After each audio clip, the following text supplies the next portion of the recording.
It's an amazing phenomenon. I said that if in the settlement you got Moscow, St. Petersburg, and thousands of miles around them, they would say, I made a bad deal. The level of hatred and animosity is incredible. Not with all. I mean, we have great people up here. We also have terrible people up there that I think are told what to say. But, you know, in solving all of these wars, they don't even write about it. You know, I saw major wars. I saw wars that have been going on for 31, 35, and 37, and a couple of quicker ones. One that was going to go into a full-blown deal very quickly. You know what the one I'm talking about. It was a big one.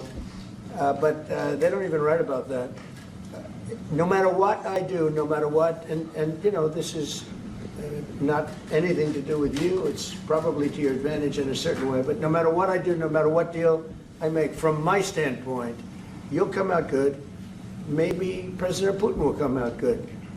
But they'll say, Trump was absolutely horrible. It's just that, and I've lived with that for a long time. I've lived with it since just before the first election. I used to get great publicity.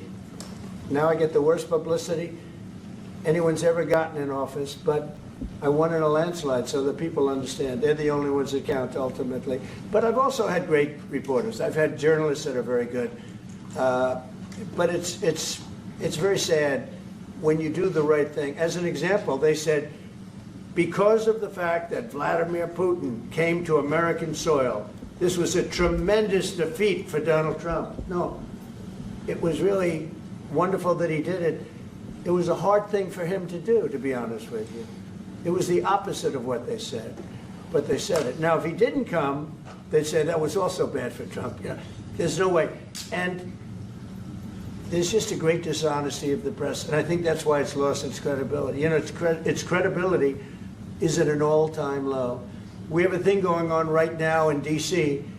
We went from the most unsafe place anywhere to a place that now people, friends are calling me up, Democrats are calling me up, and they're saying, sir, I want to thank you. My wife and I went out to dinner last night for the first time in 4 years, and Washington, D.C. is safe, and you did that in 4 days.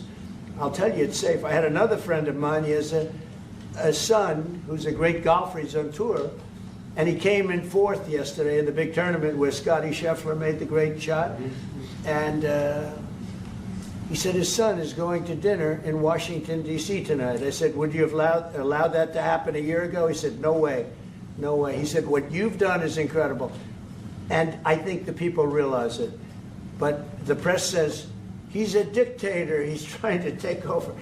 No, all I want is security for our people. But people that haven't gone out to dinner in Washington, D.C. in 2 years are going out to dinner.